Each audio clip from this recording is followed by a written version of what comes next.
Seigneur, à connaître le Saint-Esprit de plus en plus. Tantôt, nous avons chanté que l'Esprit du Seigneur était au milieu de nous. Nous avons chanté maintenant que le Saint-Esprit est parmi nous.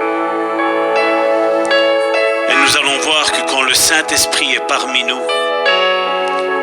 les choses bougent. Les vies changent. Il y a des rendez-vous divins qu'il ne faut pas manquer.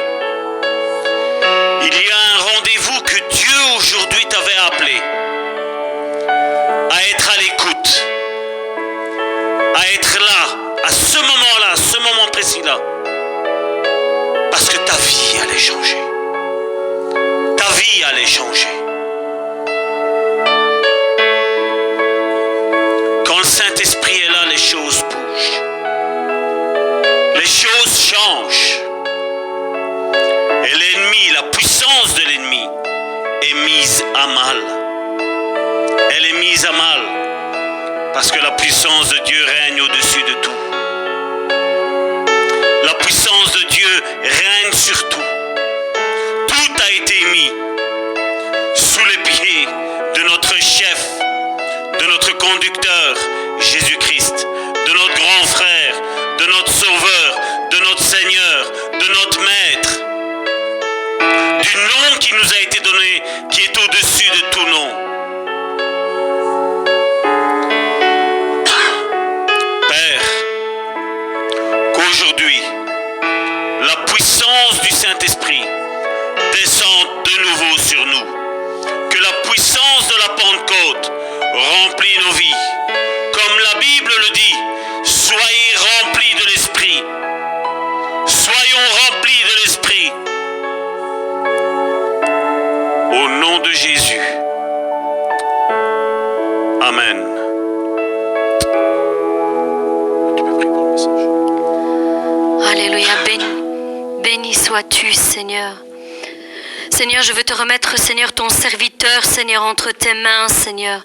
Merci, Seigneur, de le oindre de ton Saint-Esprit, Seigneur, de le guider, Seigneur, en toutes choses, Seigneur.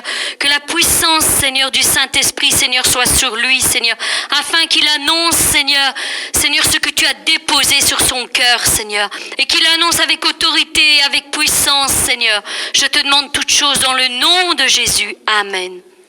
Amen. Embrasse ton frère et ta sœur qui est à côté de toi et dis-lui, ta vie va changer à partir d'aujourd'hui.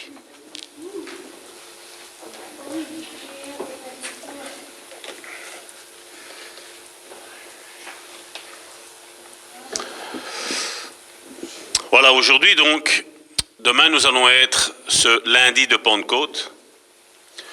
Le lundi de la Pentecôte est un événement puissant pour les églises pentecôtistes, mais je vais dire normalement, parce qu'il est vrai, que reste-t-il de cette Pentecôte? Et on voit, je vais dire, que certains messages aujourd'hui, quand on caresse dans le sens du poil que Dieu va faire de grandes choses avec chacun d'entre nous, que Dieu nous appelle à être la tête et non la queue, que Dieu nous appelle à un tel et tel ministère, à une puissance croissante de l'esprit dans nos vies, je vois que tout le monde dit « Oh, gloire à Dieu, quel message puissant, n'est-ce pas ?» Hein?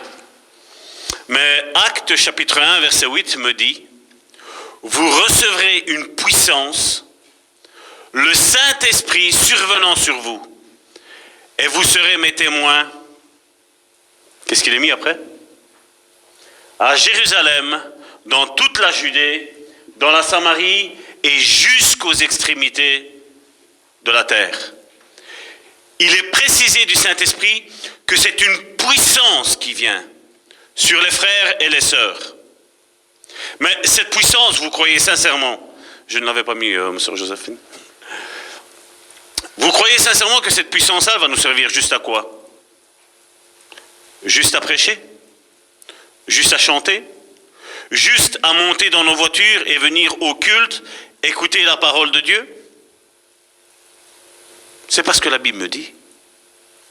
La Bible me dit qu'une puissance survient sur moi pour témoigner comme Jésus-Christ est.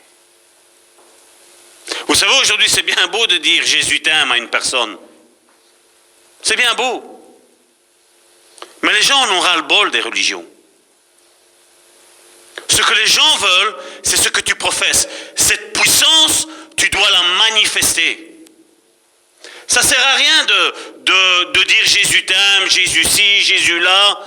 Et après, quand les gens te regardent, ils disent, mais ta vie, elle n'est pas comme tu le dis. Hein. Tu dis que tu n'as pas peur, mais je te vois tremblant. Tu te dis puissant, mais je te vois tremblant. Tu te dis rempli d'amour, mais je te vois plein de haine. On voit que des choses sortent de la bouche, mais quand tu regardes, quand tu connais le personnage qui te parle, tu dis, mais c'est bizarre. Il y a quelque chose qui tourne pas rond. Et nous, en tant que fils de Dieu, fils et filles de Dieu, nous sommes appelés à manifester cette puissance. Ça ne sert à rien de venir bien habillé. C'est pas ça qui va faire de nous que nous sommes des chrétiens. C'est pas ça qui va faire de nous que nous sommes des disciples. Moi, la Bible m'enseigne que si tu appartiens à Dieu, Dieu accompagne sa parole, la parole qui va te proclamer, qui va sortir par ta bouche, par des signes, des miracles et des prodiges, la Bible me dit. Dieu manifeste sa puissance. Et la Pentecôte, c'est ça. C'est la manifestation du fruit de l'Esprit. C'est la manifestation de la personne du Saint-Esprit. Mais aujourd'hui, quand on regarde certains chrétiens, beaucoup de chrétiens, à chaque fois je veux minimiser la chose, mais non, regardons-nous en face à un miroir et c'est comme ça que c'est. C'est comme ça aujourd'hui. Quel est le message? Le message de la Pentecôte, c'est qu'il y a un royaume de Dieu. Et on va voir que la prédication du royaume de Dieu, c'est quelque chose de puissant. Mais c'est aussi quelque chose qui va chagriner les religieux. Je sais que ce message que je vais encore aujourd'hui vous apporter ne fera pas ma gloire. Ne fera pas dire que Salvatore, waouh, quel serviteur de Dieu. Je le sais, et je ne suis pas là pour ça. Je ne suis pas là pour plaire aux gens. Je suis là pour annoncer le message de l'évangile. Je suis là pour apporter la vérité de l'évangile. Pas ma vérité à moi, pas mes expériences, mais la vérité de l'évangile. Et on le voit avec Jésus ce qui s'est passé. À partir donc c'est de Matthieu chapitre 12. Matthieu chapitre 12, à partir du verset 22 jusqu'au verset 50. J'ai pas pris et j'ai pas extrapolé un verset pour dire voilà, Salvatore veut faire dire ça. Non. Nous allons voir une situation bien précise où Jésus prêche le royaume de Dieu. Mais avant de prêcher le royaume de Dieu, il y a quelque chose de spécial qui se passe. Et nous allons l'entendre à travers la bouche de notre sœur Joséphine. Alors on lui amena un démoniaque aveugle et muet, et il le guérit, de sorte que le muet parlait et voyait. Toute la foule étonnée disait, « N'est-ce point là le fils de David ?» Les pharisiens, ayant entendu cela, dirent, « Cet homme ne chasse les démons que par Belzébul, prince des démons. » Voilà, stop 2 minutes. Nous voyons les pharisiens qui disent, Jésus chasse les démons par la puissance de Belzébul, par la puissance du diable. Et c'est ça que j'ai interrompu ma sœur pour une simple et bonne raison. Parce qu'aujourd'hui, quand certaines choses sont faites, on dit bien souvent, ça vient du diable.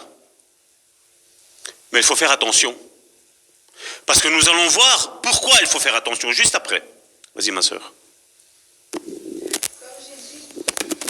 Comme Jésus connaissait leurs pensées, il leur dit, « Tout royaume divisé contre lui-même est dévasté, et toute ville ou maison divisée contre elle-même ne peut subsister.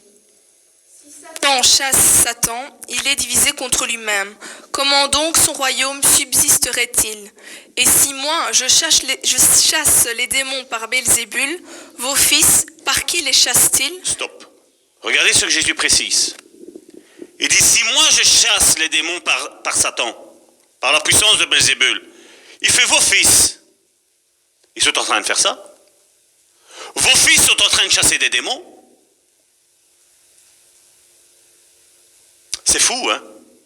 À mon avis, c'est religieux parce que c'était leur fils qui chassait les démons.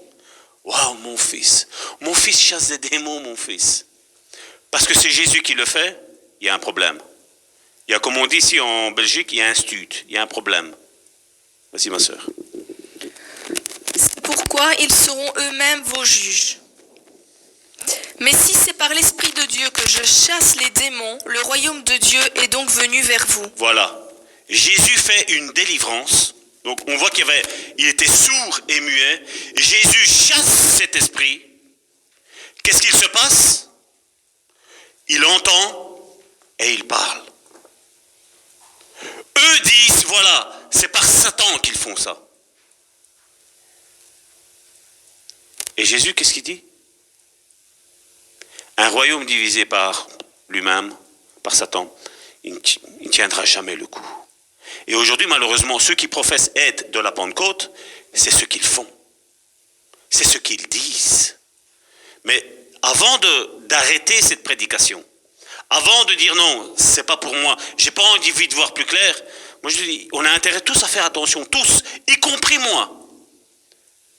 Y compris moi, je me mets dedans, de savoir ce que Dieu veut de chacun d'entre nous.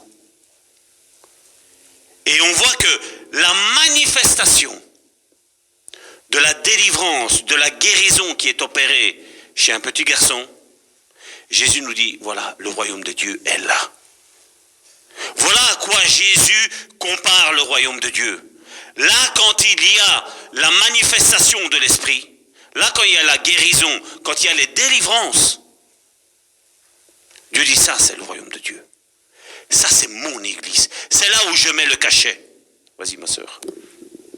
Ou comment quelqu'un peut-il entrer dans la maison d'un homme fort et piller ses biens, sans avoir auparavant lié cet homme fort? Alors seulement il pillera sa maison. Celui qui n'est pas avec moi est contre moi, et celui qui n'assemble pas avec moi disperse. C'est pourquoi je vous dis, tout péché et tout blasphème sera pardonné aux hommes. Faites attention. Faites attention. Regardez ce qu'il dit.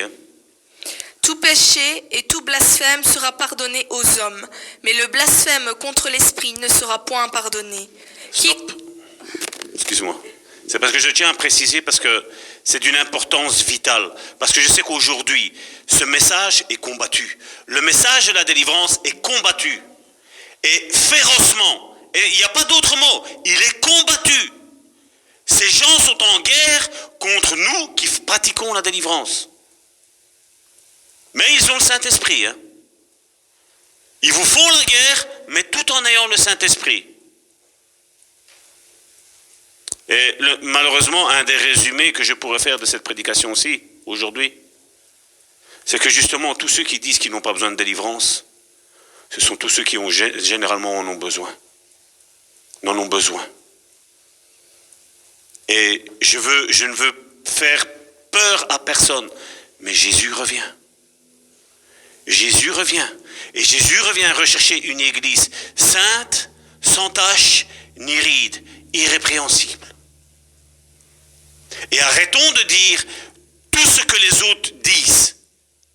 Tant qu'on est sur ce corps de chair, on va pécher. Arrêtons de dire ça. Arrêtons. Parce que ce n'est pas le message de l'évangile. Ce n'est pas pour ce pourquoi Jésus est venu. Jésus est venu libérer. C'est ce qu'il a dit dans Luc chapitre 4, verset 18, si mes souvenirs sont bons. Il a dit, l'Esprit du Seigneur est sur moi. L'Esprit du Seigneur est sur moi. L'Esprit du Seigneur est sur moi. Il m'a oint pour donner la délivrance aux captifs. Combien de chrétiens aujourd'hui disent « Je suis libre », mais libre de quoi? Combien de chrétiens disent « Je suis chrétien », mais on n'a pas de problème à regarder un film, vous voyez sur Internet, de ce que je veux parler? N'a pas de problème. Non, j'ai le Saint-Esprit, mais tu crois que le Saint-Esprit regarde ça avec toi? À un moment donné, comme je dis, il y a un tournant, il y a un rendez-vous divin.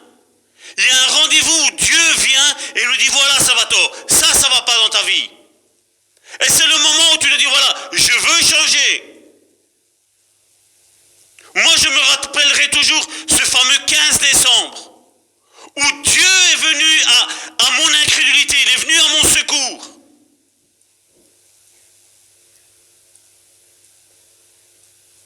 Mais j'ai été honnête vis-à-vis de moi-même. J'ai dit, ma vie ne va pas bien. Jésus, j'ai besoin de toi. Même si je ne crois pas en toi, j'ai besoin de toi. Et juste cette simple confession, ça a changé, ça a bouleversé ma vie. Vas-y, ma sœur. Quiconque parlera contre le Fils de l'homme, il lui sera pardonné. Mais quiconque parlera contre le Saint-Esprit, il ne lui sera pardonné ni dans le siècle, ni dans les siècles à venir. Ou dites que l'arbre est bon et que son fruit est bon, ou dites que l'arbre est mauvais et que son fruit est mauvais, car on connaît l'arbre par le fruit. Race de vipères, comment pourriez-vous dire de bonnes choses, méchants comme vous l'êtes? Car c'est de l'abondance du cœur que la bouche parle. L'homme bon tire de bonnes choses de son bon trésor, et l'homme méchant tire de mauvaises choses de son mauvais trésor. Je vous le dis, au jour du jugement, les hommes rendront compte de toute parole vaine qu'ils auront proférée. Car par tes paroles tu seras justifié, et par tes paroles tu seras condamné. Alors quelques-uns des scribes et des pharisiens prirent la parole et dirent, « Maître, nous voudrions te voir faire un miracle. » Il leur répondit, « Une génération méchante et adultère demande un miracle. Il ne lui sera donné d'autre miracle que celui du prophète Jonas. Car de même que Jonas fut 3 jours et 3 nuits dans le ventre d'un grand poisson, de même le Fils de l'homme sera 3 jours et 3 nuits dans le sein de la terre. Les hommes de Ninive se lèveront au jour du jugement avec cette génération et la condamneront, parce qu'ils se répendirent à la prédication de Jonas. Et voici, il y a ici plus que Jonas.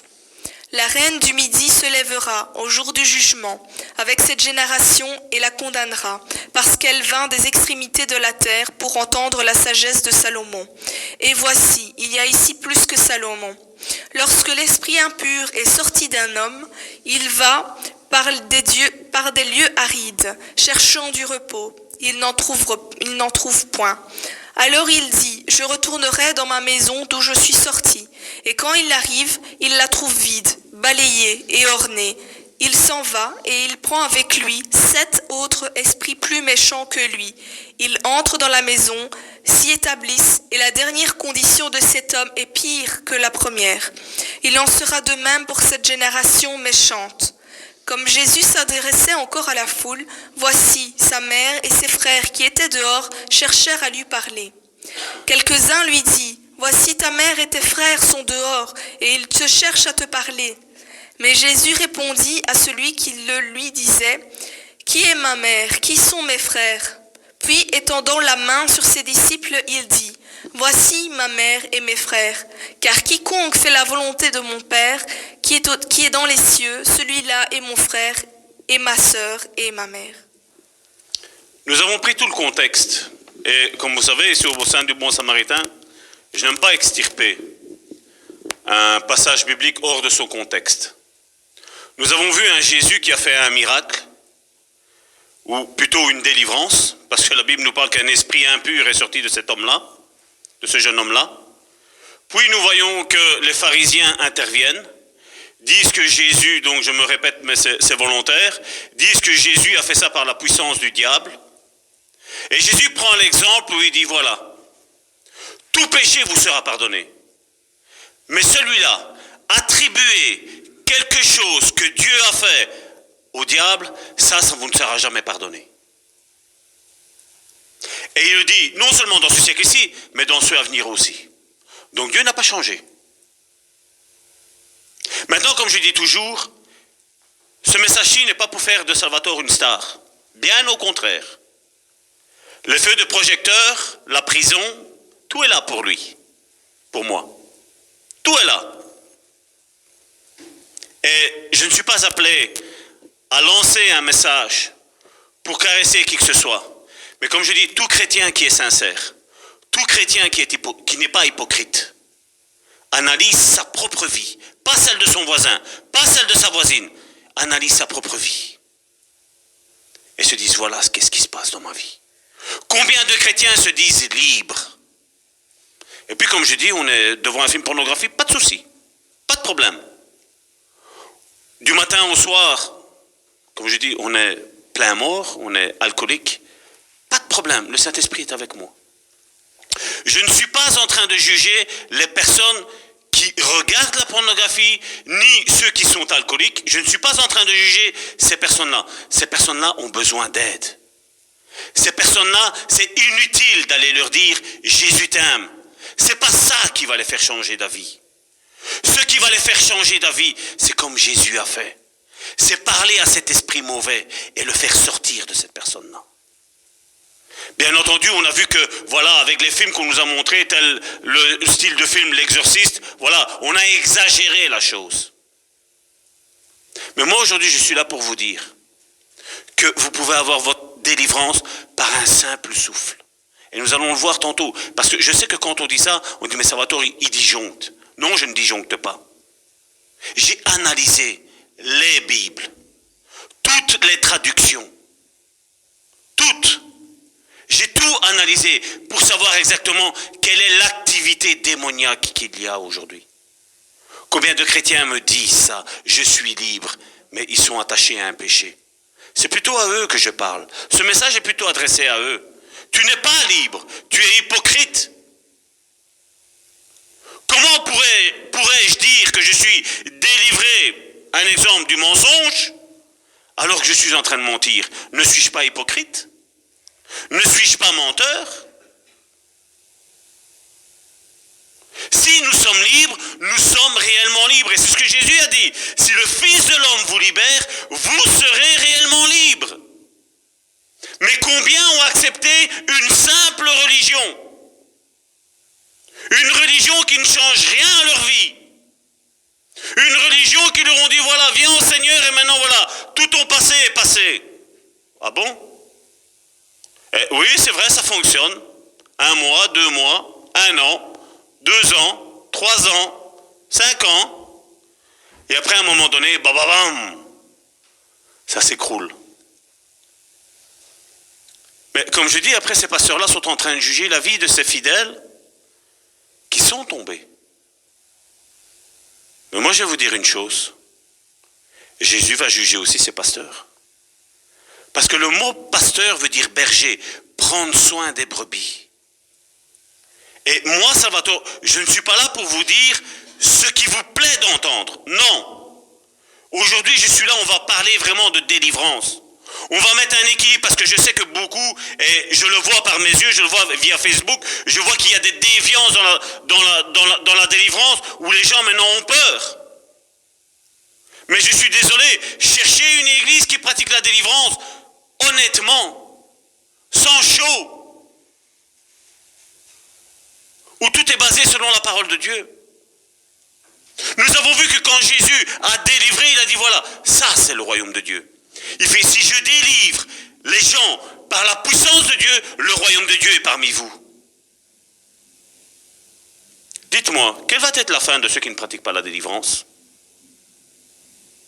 Comment dire que le royaume de Dieu est parmi eux et ils ne pratiquent pas la délivrance? Parce que le royaume de Dieu est assimilé à la délivrance. C'est mon témoignage. J'avais une colère excessive. Dieu a changé ma vie. C'est vrai que le jour où Dieu s'est manifesté dans ma vie, la colère était estompée. Je ne vais pas dire qu'elle n'était plus là. La colère était estompée. Et à un moment donné, je sentais que par moments, les odeurs que je sentais auparavant, avant de me mettre en colère, je sentais que des fois, elles étaient là. Elles revenaient à la charge. Et je me suis dit, j'ai été honnête vis-à-vis de moi-même, j'ai dit, Seigneur, il y a quelque chose qui tourne par rond. Pourquoi je sens ces odeurs? Et puis, lisant la parole, Dieu m'a éclairé. Et c'est là que j'ai commencé à chercher point de vue délivrance. Parce que je sentais que quelque chose sommeillait en moi. Jusqu'au jour est arrivé le jour de ma délivrance. Où, bien entendu, malheureusement, je suis tombé sur un pasteur qui n'était pas fort équilibré. Et quand je l'ai vu, je dis, ça va être juste entre toi et moi? Il m'a fait oui. J'ai dit, mais j'ai attention, ne sous-estime pas, je veux dire, la force qui était en moi. Parce que je sais qu'est-ce qu'il y avait en moi. Je sais qu'est-ce que j'ai fait. Je sais jusqu'où cette force m'a porté. Lui m'a dit, non, non, Salvatore, ne crains pas. Le Saint-Esprit qui est en moi est plus fort.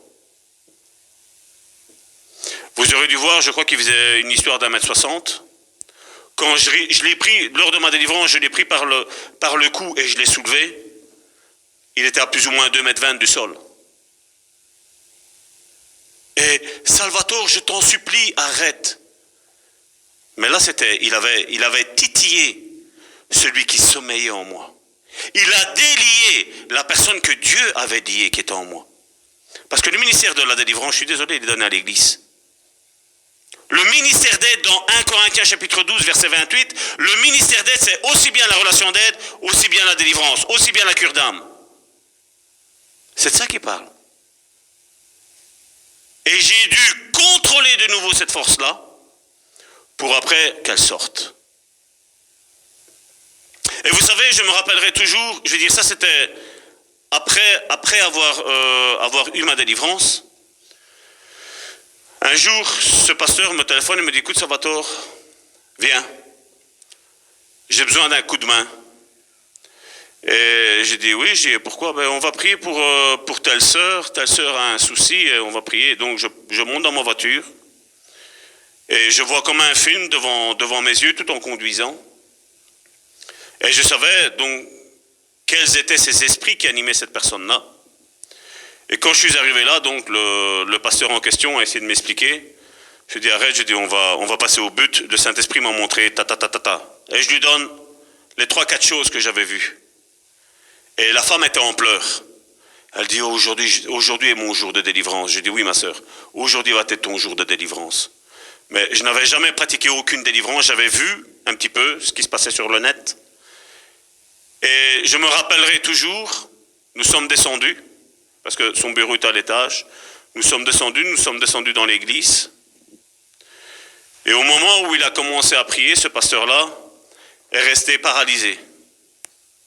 Il savait à peine murmurer ses lèvres. Et il me disait, Salvatore, fais-toi la délivrance.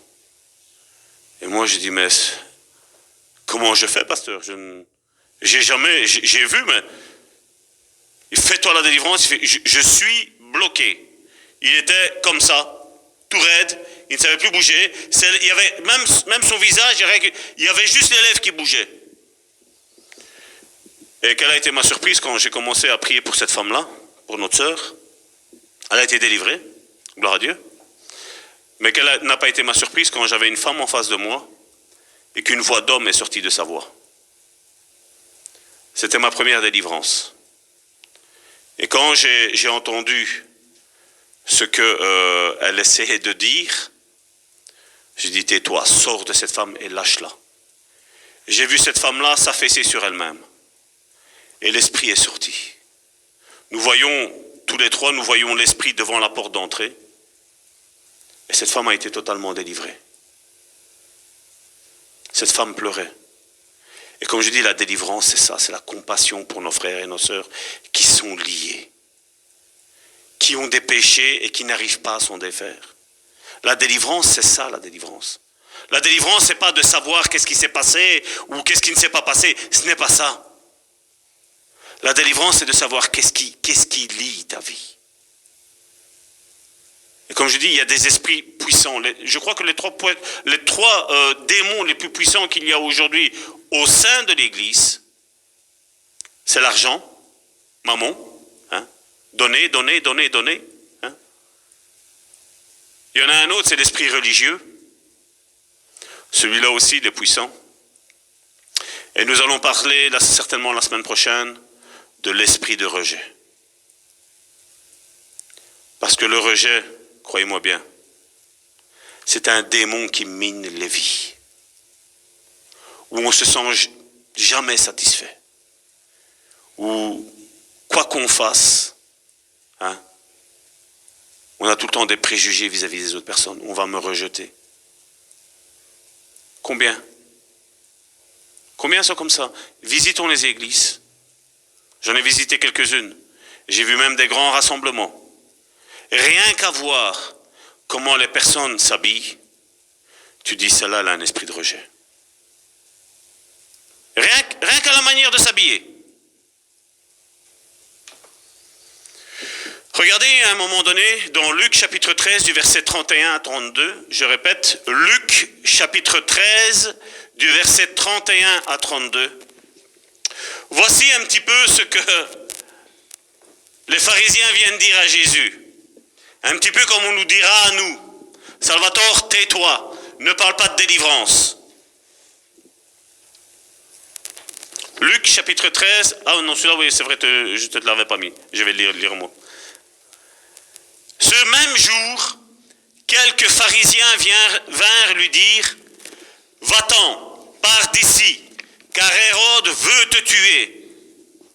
Et Jésus leur répondit, allez et dites à ce renard, voici, je chasse les démons et je fais des guérisons aujourd'hui et demain. Et le troisième jour, j'aurai fini. Voici, Jésus fait un résumé de sa vie terrestre. Il dit, voici, je chasse les démons. Je fais des guérisons aujourd'hui et demain. Et le troisième jour, j'en aurai fini. Je ne sais pas si je me trompe. C'est pas la Bible qui nous dit qu'on doit ressembler à Jésus? C'est pas la Bible qui me dit que je dois ressembler à Jésus? Il n'y a pas tant de versets qu'on dit pour dire, voilà, j'ai pas besoin de délivrance, c'est Christ qui vit en moi, c'est plus moi qui vis. Hein? C'est pas ça qu'on dit? Et vous savez, quand on écoute ce message et que déjà on se pose la question, ai-je besoin de délivrance? Je vais dire, c'est un grand pas pour obtenir la délivrance. Parce que Dieu est venu pour libérer son peuple. Je vais prier après tantôt pour des délivrances, mais ce n'est pas moi qui délivre. C'est le Saint-Esprit qui va chasser en dehors de vous ce qui vous anime. Ce péché que vous cachez tant, ce péché dont vous essayez de vous en défaire et vous n'arrivez pas. Je sais que c'est possible. Nous avons vu, je crois que maintenant nous sommes à plus d'1 millier de démons que nous avons chassés, mon épouse et moi. Mais j'ai vu combien de personnes demandent de l'aide, savent qu'elles ont des soucis intérieurs. Elles sont liées, elles entendent des voix, elles sont poussées à faire des choses. Et alors vous avez les petits religieux, on va prier pour toi. Un démon ne peut pas te posséder. Ah bon? Nous allons voir qu'est-ce qui se passe. Nous allons passer, vous allez retrouver le même passage que nous avons lu tantôt en premier avec Matthieu, dans Luc chapitre 11 de 14 à 28. Nous allons le passer. Nous le reprendrons une prochaine fois.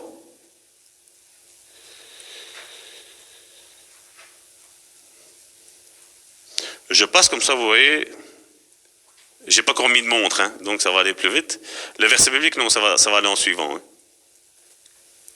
Et vous savez, aujourd'hui, les églises,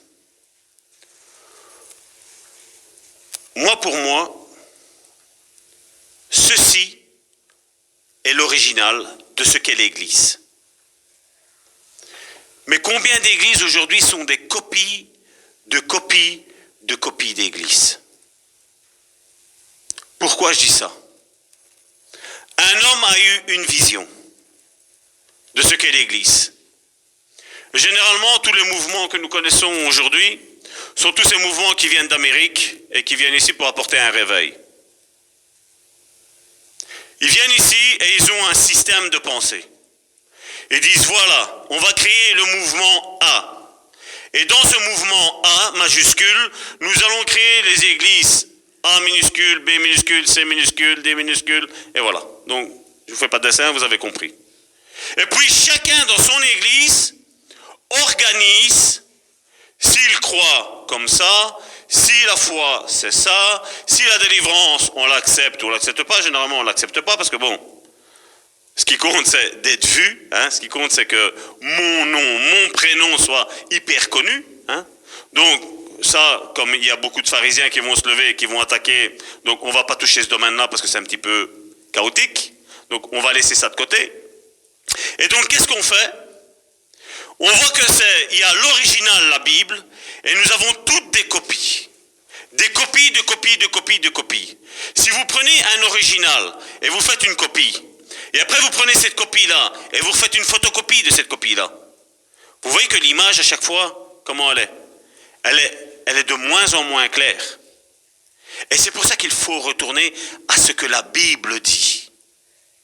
Et même ce que moi je vous dis là, même si je prends tous les versets, pour vous dire voilà le verset principal, voici le contexte, vous devez faire la même chose. Regardez si je ne me suis pas trompé. C'est ce qu'on doit faire. Il n'y a que comme ça qu'on sera dans la vérité. Eh bien, comme je dis, le message de ces églises-là sont dilués malheureusement. Mais le plus important aujourd'hui est que nous allons remettre des bases pour cette église, pour nos frères et nos sœurs qui nous suivent sur Internet. Parce qu'aujourd'hui, il y a tout et n'importe quoi. Combien sont en train d'écouter des messages de démons? Ils n'ont pas eu de délivrance. Mais eux veulent faire la délivrance. Ah, je vais te délivrer. Et tu vois ces personnes encore plus liées qu'autre chose.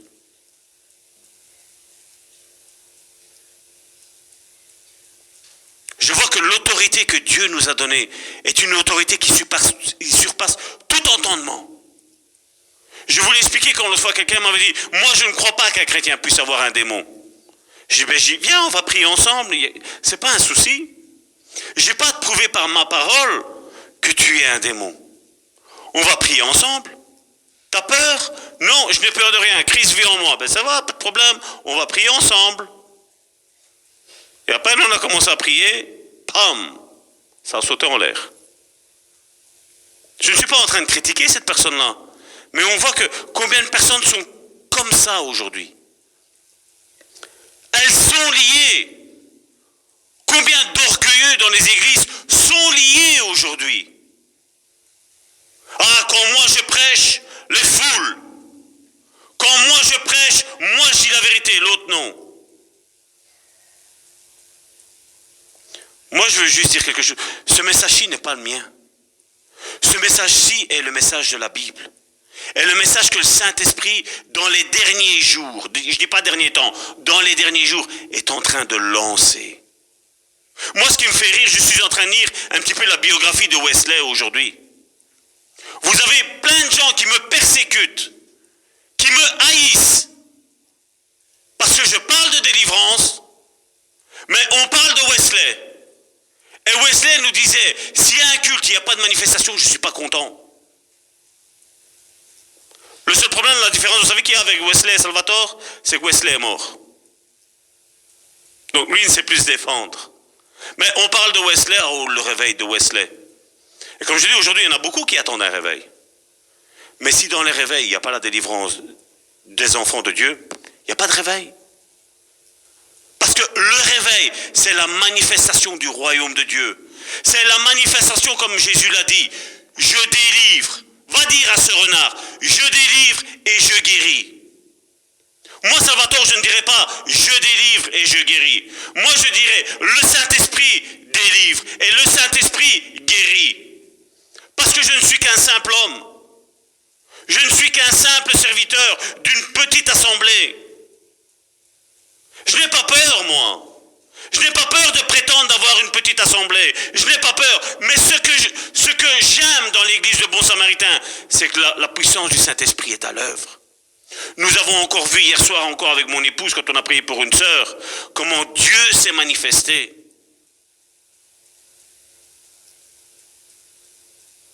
Et ça, ce qu'il le fait avec moi, il peut le faire avec quiconque. Nous allons le voir.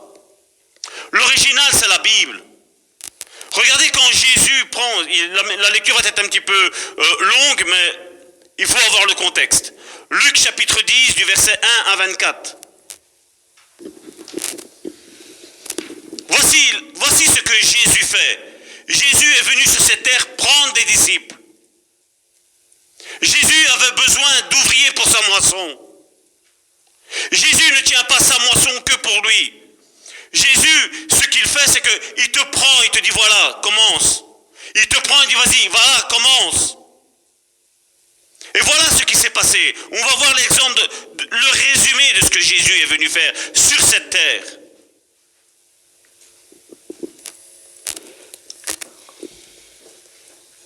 Tu peux y aller. Luc chapitre 10 du verset 1 à 24. Après cela, le Seigneur désigna encore 70 autres disciples, et il les envoya 2 à 2 devant lui dans toutes les villes et dans tous les lieux où lui-même devait aller. Il leur dit, la moisson est grande, mais il y a peu d'ouvriers. Priez donc le maître de la moisson d'envoyer des ouvriers dans sa moisson. Partez, voici, je vous envoie comme des agneaux au milieu des loups. Ne portez ni bourse, ni sac, ni souliers, et ne saluez personne en chemin. Dans quelque maison que vous entriez, dites d'abord que la paix soit sur cette maison.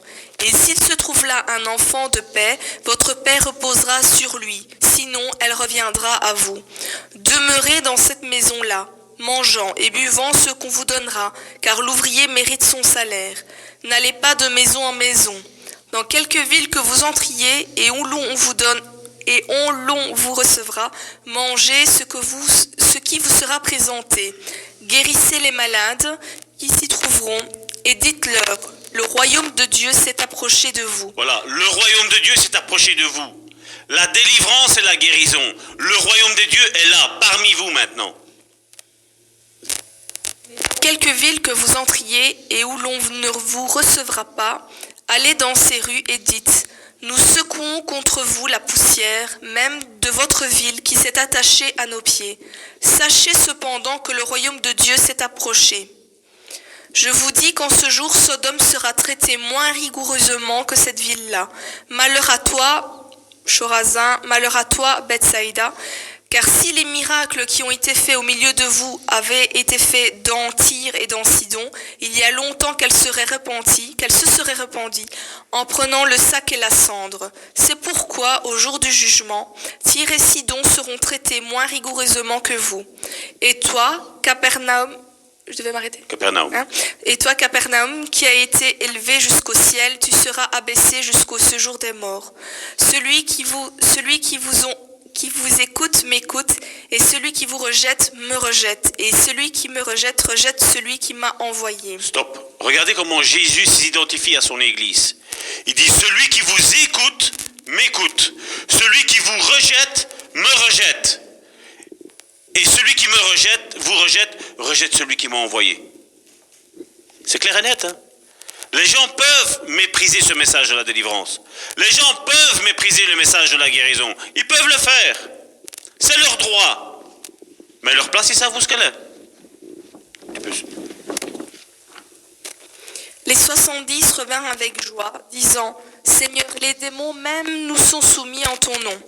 Jésus leur dit, je voyais Satan tomber du ciel comme un éclair. Voici, je vous ai donné le pouvoir de marcher sur les serpents et les scorpions, et sur toute la puissance de l'ennemi, et rien ne pourra vous nuire. Stop.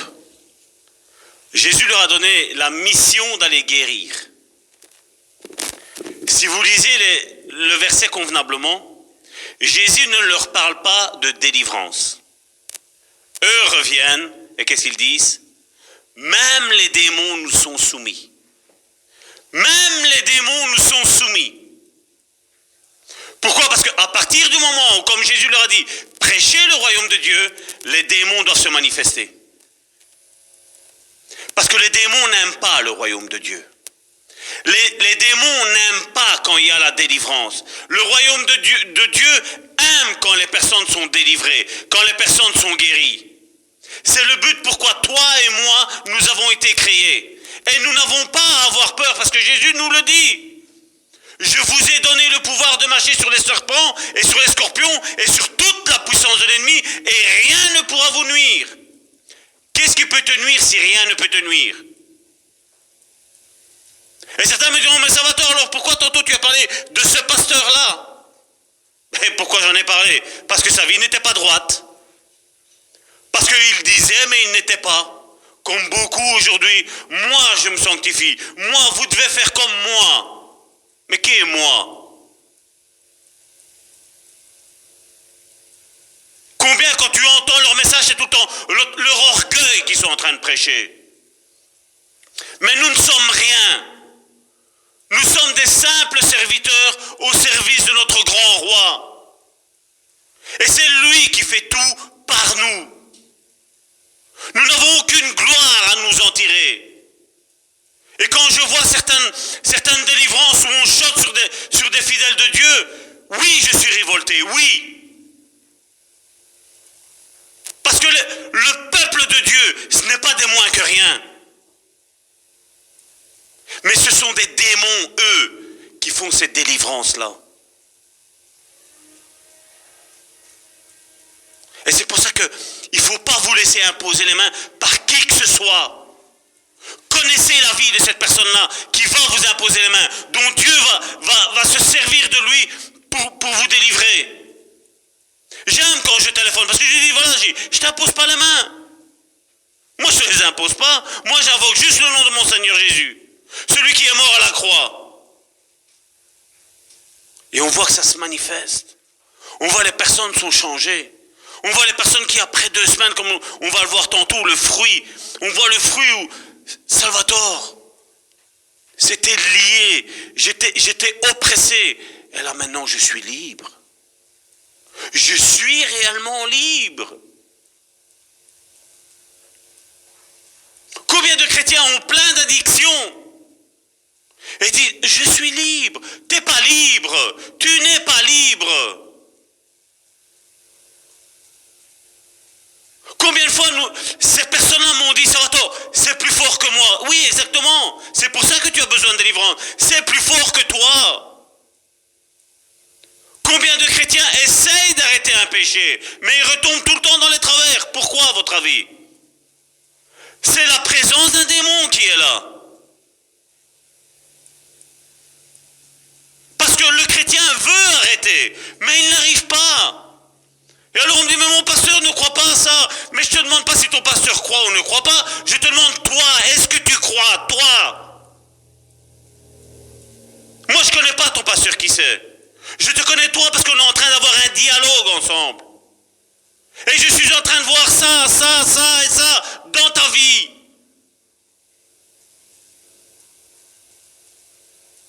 Ma femme est témoin encore. Hier soir, j'ai dit 2 choses. J'ai dit, voilà, je vois ça et je vois ça. Ça te dit quelque chose? Oui, ma mère. Et ça? Oui. On a pratiqué ça. Voilà. Mais Dieu ne dévoile pas pour écraser les personnes. Dieu dévoile pour libérer les personnes. Et comme je disais, après, à un moment donné, nous avons prié, ça n'a pas marché pour la simple et bonne raison. Parce que, voilà, sa prière a été, comme je dis, on agit ignoramment. Et comme je dis, moi, je l'ai fait moi aussi. Voilà, je me recouvre du sang de Jésus. Mais si tu te recouvres du sang de Jésus, c'est ton esprit, ton âme et ton corps qui est recouvert du sang de Jésus. L'esprit, comment il fait pour partir? Il ne sait pas toucher le sang de Jésus. La même chose quand tu pries pour certaines délivrances, il y en a certains, à la limite, ils vont mettre un matelas, ils vont se dormir, ils me disent, voilà, tu me réveilles quand c'est fini. Mais non, tu dois bouger, tu dois activer cette délivrance. Toi aussi, tu dois bouger. Tu dois dire, non, je refuse ce lien-là. Je refuse ce lien héréditaire. Je refuse ce démon-là. Je le refuse dans ma vie. Et il est vrai que quand on dit à certaines personnes, souffle, ou baille, ou tousse, fais ce que tu veux. Mais fais quelque chose. Dis à ces démons, je ne te veux plus dans ma maison. Bien entendu, certaines délivrances sont dures. Pourquoi aussi? Parce qu'il n'y a pas la repentance. Quand il n'y a pas une repentance, ben, le démon, qu'est-ce qu'il dit? Ben non, j'ai un droit. J'ai un droit. Hier soir encore, il a regardé tel film. Il a fait ci, il a fait là. J'ai un droit. Effectivement, il a un droit. Effectivement qu'il a un droit. Mais si tu montres au Seigneur que tu as envie de t'en sortir, réellement, sincèrement, que tu as envie d'être libre, mais Jésus vient. Et la délivrance se passe comme si de rien n'était. Tu ne le sens peut-être même pas. Mais après 1 semaine, 2 semaines, 3 semaines, tu dis, tiens, combien de témoignages j'ai eu comme ça? Je pratique plus ça. J'ai plus d'envie de cigarette. J'ai plus envie de film. J'ai plus envie de mentir. Ça me dit plus rien. J'avais des envies tous les soirs, il fallait mon petit verre d'alcool. Je ne l'ai plus maintenant, c'est fini. Je suis libre maintenant. Maintenant, je prends un verre si j'ai envie de prendre un verre. Et je ne dis pas, c'est plus fort que moi, il faut que... Quand tu me dis qu'il y a quelque chose qui est plus fort que toi, c'est qu'il y a la présence d'un mauvais esprit qui est là, mon frère, ma soeur. Et c'est pas pour te juger, c'est pour que tu sois libre. Pour que tu sois libre de tes chaînes. Parce que Jésus est venu briser ces chaînes. Et il vient les briser à travers son Église maintenant. Parce que bien souvent j'entends dire, moi je fais tout avec le Seigneur. Ben oui, mais le problème c'est que Christ est le chef de l'Église. Et Christ ne fait pas, comme je dis, ça sert à rien que j'aille demander un renseignement concernant un travail à ma directrice, parce que ma directrice, qu'est-ce qu'elle va me dire? Salvatore, tu as un contremaître? Oui, ben va demander à ton contremaître. C'est pas son boulot ça. Le boulot de la directrice est bien spécifique. Le boulot du contremaître est bien spécifique. Le rôle du chef d'équipe est bien spécifique. Tout le monde a des tâches. Et la même chose dans l'église. Mais ça non, on n'en veut pas. C'est quoi? C'est de l'orgueil. C'est de l'orgueil. Quand on ne veut pas se soumettre aux autorités, c'est de l'orgueil. Pourquoi Dieu se sert de lui et pas de moi? C'est de l'orgueil. C'est de l'insoumission. J'ai tort? J'ai pas tort, hein? Tu peux continuer. Cependant, ne vous réjouissez pas de ce que les esprits vous sont soumis, mais réjouissez-vous de ce que vos noms sont dans les cieux. En ce moment même, Jésus tressaillit de joie par le Saint-Esprit et il dit... Regardez, qui est-ce qui veut réjouir le cœur de Jésus? Qui est-ce qui veut réjouir le cœur de Jésus? Et vous avez vu, quand est-ce que Jésus a tressailli de joie? Quand ses disciples sont venus, ils ont dit, Seigneur, même les démons nous sont soumis. Vous savez, les théologiens du 20e et 21e siècle ont fait dérailler le message de l'évangile. Ils l'ont fait dérailler. Et c'est le mot clair, net et précis. Ils l'ont fait dérailler. Et bien entendu, si j'aurais un démon, ça m'avance qu'un chrétien n'ait pas de démon. Ça m'avance. Ça m'arrange aussi. Parce que là, comme ça, je fais mon machin sur le côté. Ni vu ni connu. Hein? Mais il faut se rendre compte qu'il y a une activité démoniaque. Parce que la Bible a été écrite il y a plus de 2000 ans. Et vous croyez qu'il y a moins de démons maintenant qu'auparavant? C'est une question que je suis en train de vous poser là. Vous croyez sincèrement qu'il y a moins de démons maintenant qu'auparavant? Tintin, mon œil. Hein. Je crois qu'ils se sont même multipliés. Hein. Quand on voit un petit peu tout ce qui se passe aujourd'hui dans les journaux. Hein, aujourd'hui, là, c'est la Pentecôte. Aujourd'hui, on va prêcher. Ouais, c'est la Pentecôte. Un démon se manifeste. Bah, tu les vois, on cavale. Oh, on a peur des démons. Qu'est-ce qui vit en toi? Qu'est-ce qui vit en toi? On a entendu une fois un témoignage dans des questions qu'on posait à celui qui parlait de la délivrance. Elle a dit voilà, quand on fait nos séances de délivrance à la maison, on prend les enfants, on va les mettre dans la chambre. Comme ça, les démons ne peuvent pas attaquer nos enfants. Je regardais, je dis voilà le peuple de Dieu, à quoi il en est réduit aujourd'hui. Tu crois que parce que tu vas cacher tes enfants dans une chambre que l'ennemi ne sait pas aller les toucher, s'il devrait les toucher? Dieu de un ne permettra pas que ces démons touchent tes enfants. Parce qu'il nous a donné le pouvoir de marcher sur toute la puissance de l'ennemi et rien ne pourra nous nuire. Rien. À une condition que tes portes soient fermées. À une condition que tu ne sois pas orgueilleux. À une condition que tu te soumettes à Dieu. Et que tu te soumettes à ton église. Là, rien ne pourra t'arriver. Mais si les portes sont ouvertes, on a vu un passage dans la Bible. Je connais Paul, je connais Jésus. Mais toi, t'es qui, toi? T'es qui? Les deux frères, ils sont retournés, la Bible nous parle, tout nus.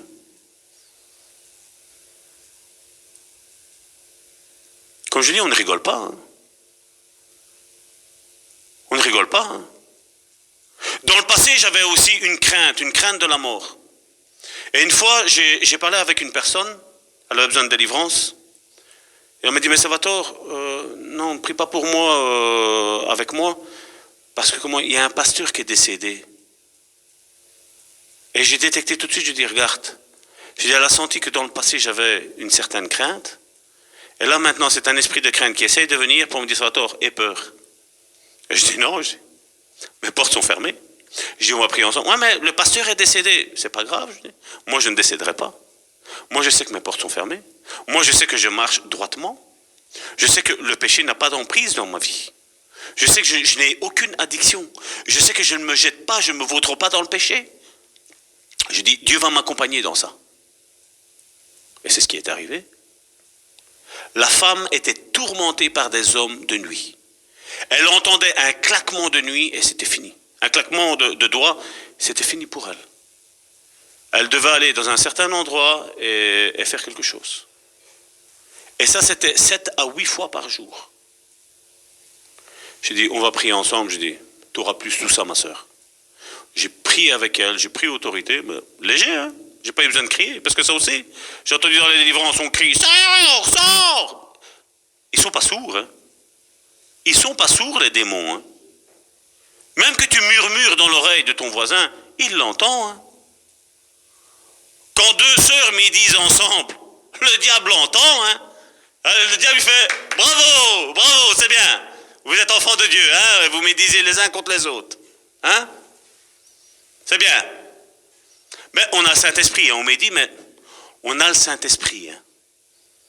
Hein, pauvre Église. Vas-y, ma soeur, tu peux continuer à lire.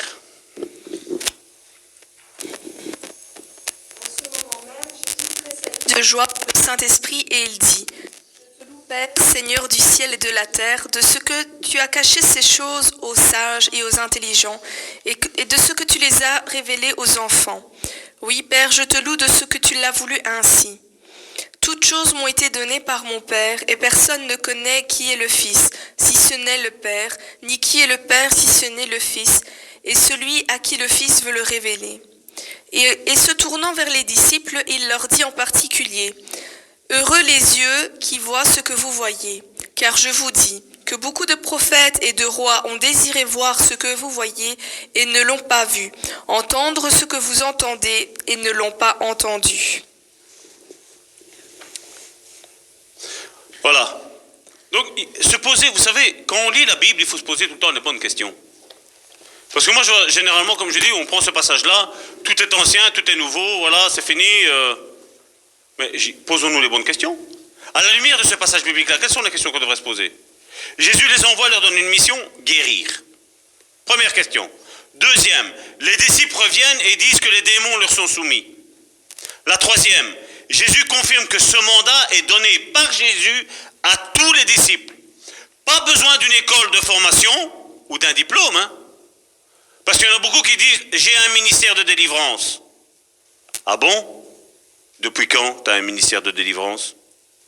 Depuis quand tu n'as que toi un ministère de délivrance, je vais dire plutôt. Qu'est-ce que Jésus nous dit dans Marc chapitre 16, du verset 15 à 20? Marc, chapitre 16, du verset 15 à 20. Puis il leur dit, allez par tout le monde et prêchez la bonne nouvelle à toute la création. Celui qui croira et qui sera baptisé sera sauvé, mais celui qui ne croira pas sera condamné. Voici les miracles qui accompagneront ceux qui auront cru. En mon nom, ils chasseront les démons, ils parleront de nouvelles langues, ils saisiront des serpents. S'ils boivent quelques breuvages mortels, il ne leur sera point de mal. Ils imposeront les mains aux malades et les malades seront guéris. Le Seigneur, après leur avoir parlé, fut enlevé au ciel et il s'assit à la droite de Dieu. Et ils s'en allèrent prêcher partout. Le Seigneur travaillait avec eux et confirmait la parole par les miracles qui l'accompagnaient. Alors moi, quand on me parle que j'ai un ministère de délivrance, ben moi je me pose des questions quand même. Hein. Parce que ce ministère est donné à tout disciple. À toute personne qui accepte le Seigneur dans sa vie, il lui est donné d'imposer les mains aux malades et d'être guéri. de proclamer le nom de Jésus et de délivrer les personnes qui sont opprimées par des démons. C'est vrai qu'aujourd'hui, on a beaucoup de psychologues et de psychiatres. Hein? Et on me dit, voilà, eux s'occupent de l'âme. Je vais vous dire une chose, j'ai travaillé dans ce domaine-là. J'ai travaillé quand j'allais porter des patients qui étaient atteints de problèmes de l'âme. J'allais les porter là-bas, c'est bizarre. Hein? On n'acceptait plus personne. Pourquoi? Parce que c'était bondé. Alors on leur donnait juste des médicaments et va à la maison. S'ils guériraient réellement, vous croyez que ce serait bondé? Il y a un serviteur de Dieu dont je ne sais plus le nom, c'était en Afrique du Sud. Il y avait pas mal de centres psychiatriques là-bas. Mais lui est rentré dans ces centres psychiatriques et il a fait sortir toutes les personnes. Toutes les personnes étaient guéries. Quelle était sa prédication? Le royaume de Dieu est là parmi vous. Et quand le royaume de Dieu est prêché, les délivrances s'opèrent. Les centres psychiatriques ont été vidés. Et aujourd'hui, jour de la Pentecôte, on dit qu'on a le feu de la Pentecôte et les centres psychiatriques sont bondés. Il n'y a plus de place pour eux. Et on vient me dire à moi, Salvatore, j'ai le feu de la Pentecôte, je suis baptisé du Saint-Esprit. Tu n'as pas besoin d'être baptisé du Saint-Esprit pour venir à l'église. Hein? Les incroyants savent le faire pour venir. Hein? Le feu de la Pentecôte, on l'a vu, Actes chapitre 1, verset 8. Vous recevrez une puissance. Dites-moi sincèrement, quand tu entends ça, vous recevrez une puissance. Le Saint-Esprit venant sur vous, tu te sens pas mal? En disant, mais qu'est-ce que je suis en train de faire avec ce Saint-Esprit que j'ai eu? Qu'est-ce que je suis en train de faire avec ce baptême du feu du Saint-Esprit que j'ai eu en moi? Dieu te l'a donné pour délivrer les captifs, ceux qui sont opprimés.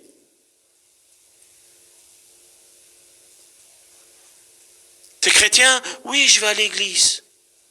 5 fois semaine.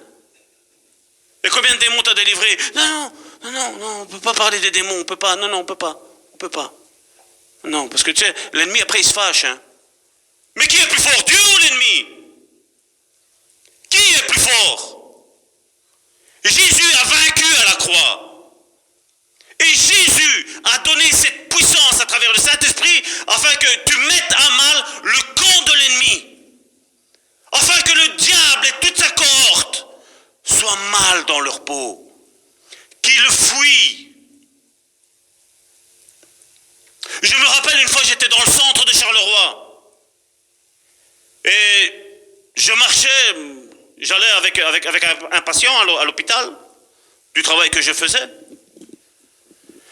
Et un homme est passé, il sortait de la pompe à essence qui est là, c'est près de l'hôpital de Notre-Dame de Charleroi. Pour ceux qui connaissent, il y a une pompe à essence Esso qui est là.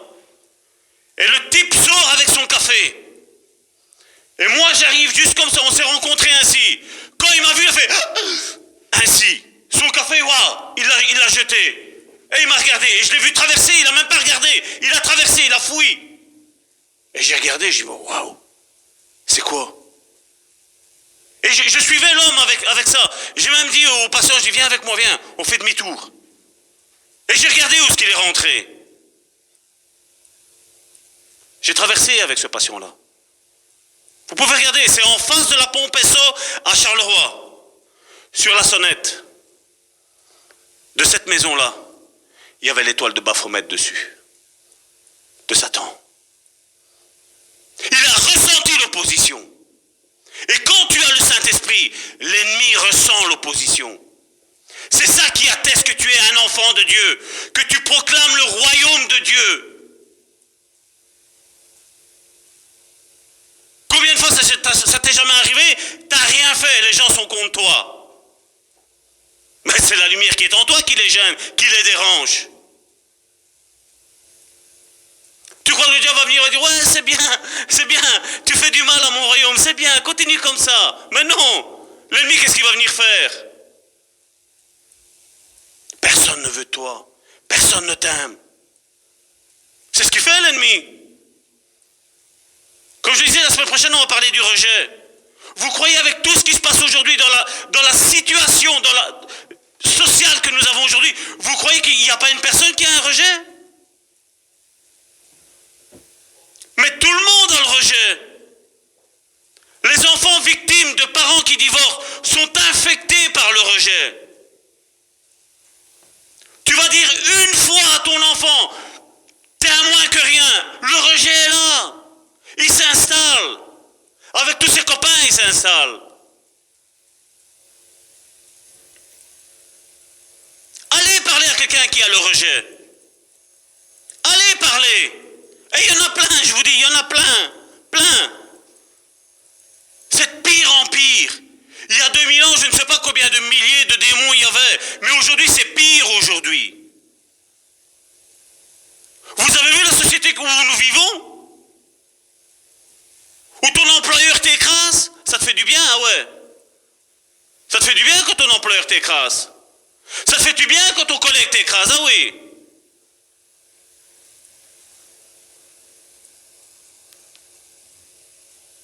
Enfants de Dieu, ouvrons nos yeux. L'ennemi est fâché contre nous. Et il va s'utiliser des pharisiens. Il va s'utiliser même des gens du monde. Mais le pire, c'est quand il s'utilise des pharisiens. Parce que ta lumière les éclaire. Et ils ne veulent pas. Ils préfèrent vivre dans l'ombre. C'est ce que Jésus reprochait aux pharisiens. C'est bizarre. C'est bizarre que dans nos milieux pentecôtistes, le parler en langue, on y croit. Oui, on parle en langue. Il y en a, ils imitent, ils écoutent. Comment ils parlent? Ah, chinois, bon, ça va, je vais m'arranger. Allez. On parle. Ah oui, oh, Seigneur t'a baptisé du Saint-Esprit. Aucun discernement des esprits. Ah ouais, Seigneur t'a baptisé. Et l'autre, il est en train de copier. On a vu, il y a eu une émission en Italie, c'est ce qu'ils ont fait. C'est les Hyènes, on appelle ça, c'est une émission ainsi. Ils ont infiltré une église pentecôtiste. Eux sont arrivés. Ils ont écouté, ils ont vu qu'ils parlaient en langue. Pas de souci. Est-ce qu'il y a quelqu'un qui veut accepter le Seigneur? Un des journalistes a levé la main. Viens, mon frère. Un païen, hein? Il s'est mis là. Allez, on prie pour lui. Allez, démon, sors, démon, sors, démon, sors. Ah, ça y est, là, il y a 3 démons qui sont sortis. Ils sont là, allez, hop, dégagez. Allez, vas-y, maintenant, parle en langue. Le journaliste, shabarabarabara. Voilà, regardez, ça c'est le feu, ça c'est notre église puissante ici et là. Et après, quand ils ont donné le micro, qu'est-ce que tu as à dire? Tu es content que le Seigneur t'a sauvé? Je suis journaliste et je vous ai eu. Ça fait mal, hein? Ça fait mal, hein, n'est-ce pas? Hein? Et ça, c'est l'église pentecôtiste aujourd'hui, à quoi elle est réduite aujourd'hui. Il est temps qu'on retourne au vrai feu de la Pentecôte. À proclamer le royaume de Dieu, où nous avons vu tantôt le passage. Où l'ennemi était mis à mal.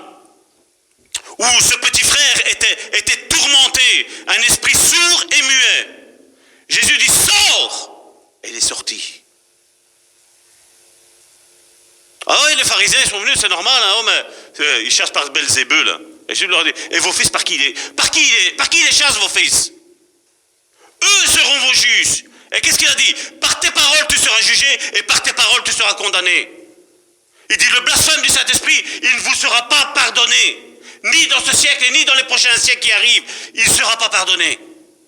Et c'est ça qu'il faut faire attention, mes frères et mes sœurs, à dire, un tel homme agit par la puissance de l'ennemi. Attention, parce que si ça vient de Dieu, tu es dans le blasphème du Saint-Esprit. Ne jouons pas avec ça. Ne jouons pas avec ça. La Bible me dit que toute autorité a été instaurée par Dieu. Toute autorité, bonne ou mauvaise, toute autorité a été instaurée par Dieu. Point. Ah, moi je ne suis soumis qu'au Seigneur. Ah bon?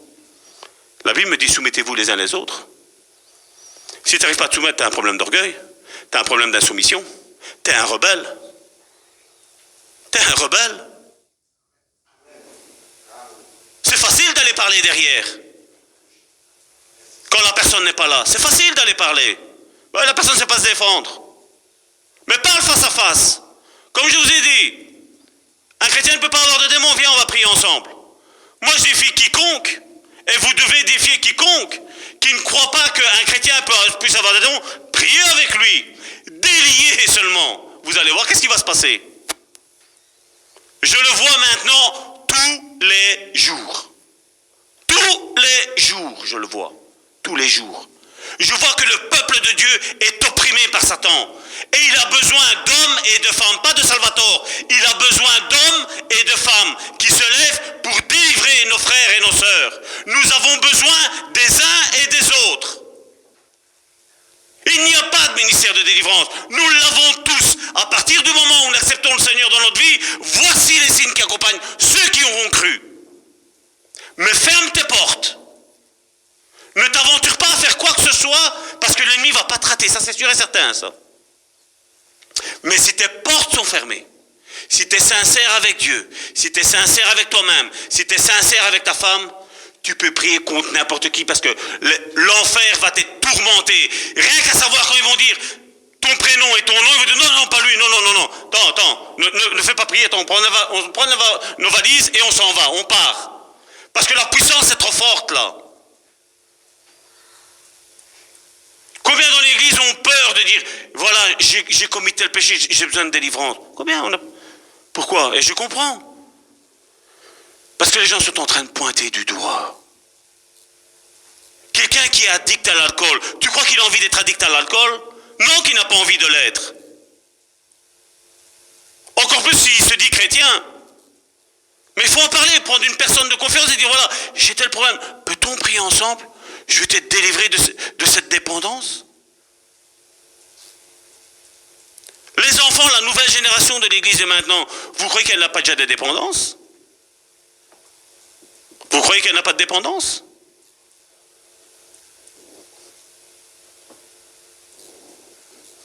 Des dépendances à ça, il n'y a pas? Dépendance à ça, il n'y a pas? Mais vous savez quoi? Il est temps de réagir maintenant. Parce qu'aujourd'hui, c'est ça. Demain, ça va être quoi? La dépendance. L'alcool? La drogue? Le sexe?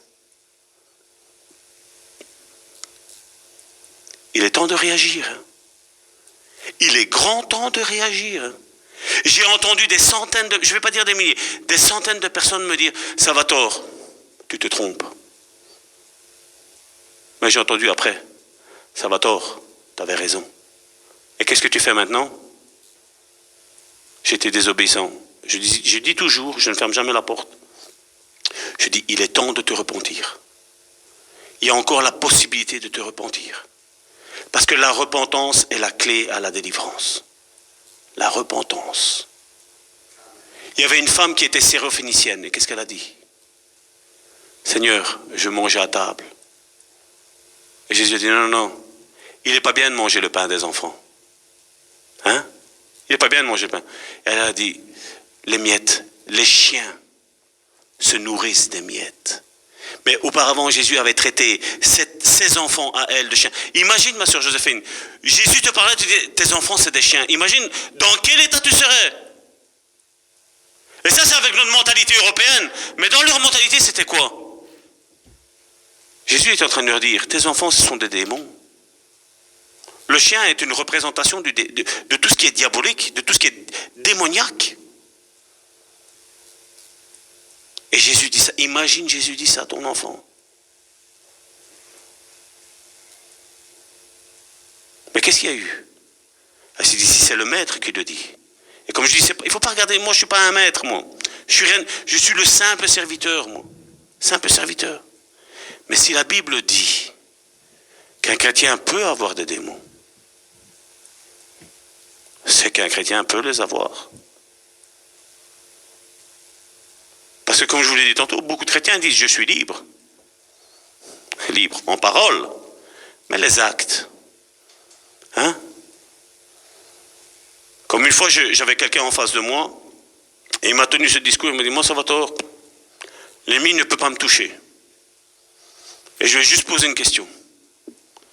Je lui ai dit comme ça, je dis « pourquoi tu abaisses ton volet dans telle situation ?» J'ai vu sa tête comme ça. J'ai un problème? Y a-t-il un problème? Ah, mais c'est diabolique ce que tu dis, Salvatore. Non, c'est pas diabolique. Je te dis ce que l'Esprit est en train de me révéler. Pourquoi fermes-tu les volets? Et après me dire, ouais, si tu me dis de parler les volets, ben voilà, je suis addict à la pornographie.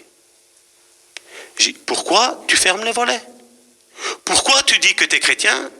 Je dis, tu crois que le Saint-Esprit n'a aucun problème à regarder un film comme ça?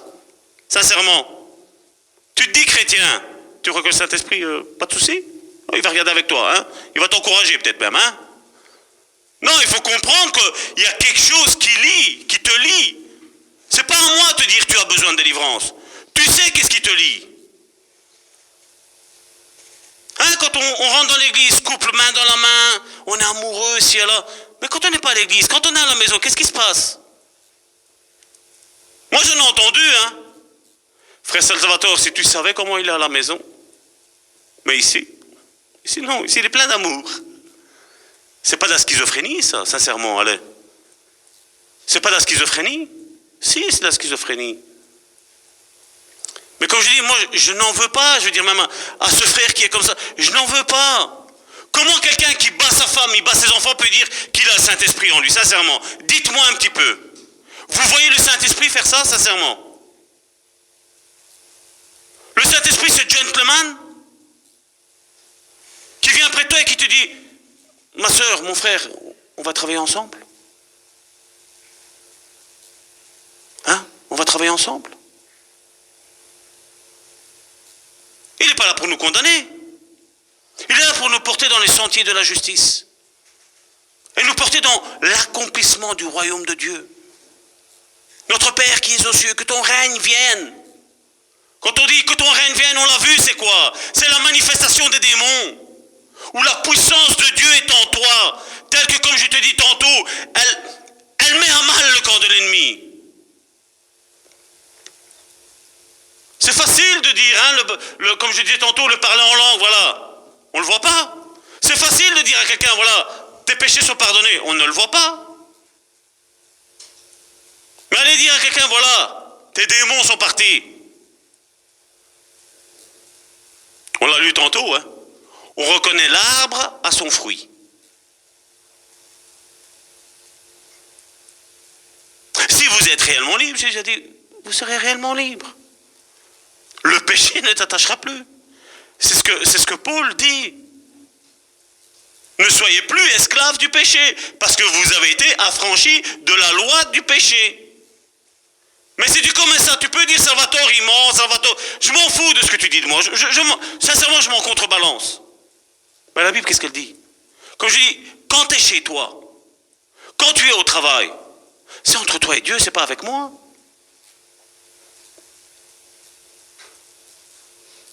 Aujourd'hui, on adule des soi-disant pasteurs qui ne le sont même pas. Et ceux qui sont réellement pasteurs, il faut leur casser la tête. Ah, un tel il fait ci, un tel il fait... Mais va voir si c'est vrai. Va poser la question si c'est vrai. Regarde comment il vit. Regarde, pose des questions à sa femme, pose des questions à ses enfants. Regarde un petit peu.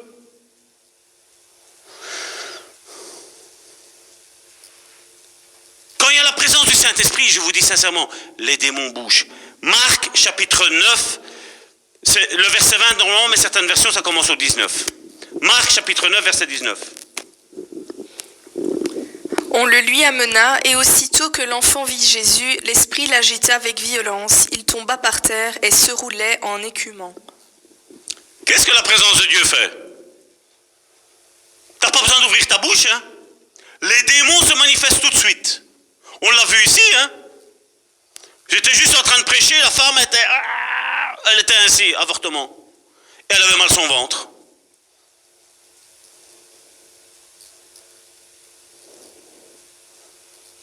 Comme je dis, je ne suis pas là pour juger, je ne suis pas là pour tuer qui que ce soit. Mais comme je dis, il faut reconnaître qu'il y a un peuple de Dieu qui est là. Et maintenant, quand tu vas dans ton église, et que ça te fait ni chaud ni froid, tu vis dans le péché, et ça te fait ni chaud ni froid, la présence de Dieu n'y est pas, je suis désolé. Parce que quand le message va t'être lancé, tu vas avoir quelque chose qui va te faire mal.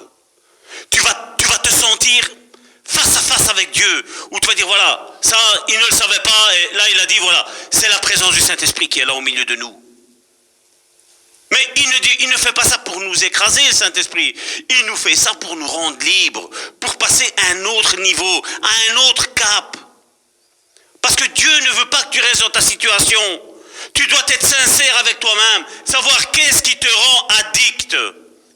Qu'est-ce que addict? C'est à partir que quelque chose que tu aimes, tu n'arrives pas à le lâcher, tu es dans l'addiction. Tu es dans l'addiction.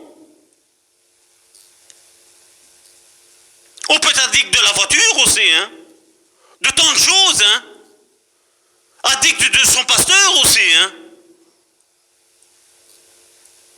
Surtout quand ça va pas bien, là on aime bien le pasteur. Mais quand tout va bien, mais non, mon pasteur, il connaît rien, mon pasteur. Hein? Qu'est-ce qu'il connaît, lui, de la vie, hein? Ah ouais. Mais quand ça va mal, pasteur Amici, j'ai un problème. Tu sais venir? Il y a le couple, ça va pas. Il y a les enfants, ça va pas.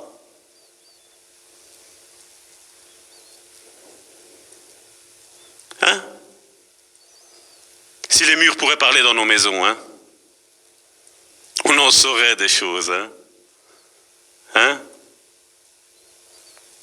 Mais je vous rassure, il y a le Saint-Esprit qui est là. Le Saint-Esprit révèle toujours tout.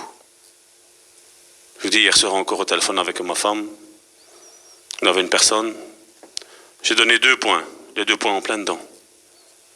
Et avec combien d'autres? Quand je racontais les choses à ma femme, pas qu'elle ne me croyait pas à ma femme, mais ma femme, elle me disait, mais Salvatore, t'imagines jusqu'où ce que les gens y vont? Et un jour, il y avait eu quelqu'un, c'était une sœur, je crois. Et quand cette sœur a expliqué que son père faisait creuser à ses esclaves des trous, et que quand ils étaient bien bas après, le père rebouchait le trou et il tuait ses esclaves, hein? Quand j'ai vu qu'il y avait un esprit de mort dans cette personne-là.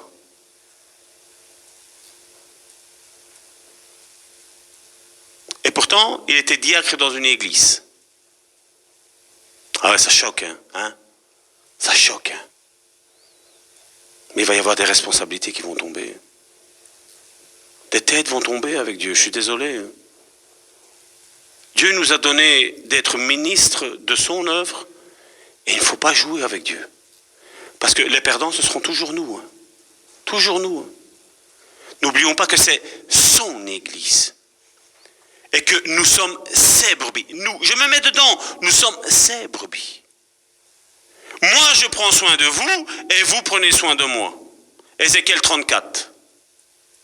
J'en veux à vous, malheur, pasteur, qui n'avez pas pris soin des brebis. J'en veux à vous, brebis grasses, qui avez, avec le côté, vous avez bousculé la brebis maigre.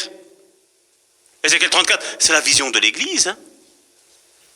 La vision de l'Église.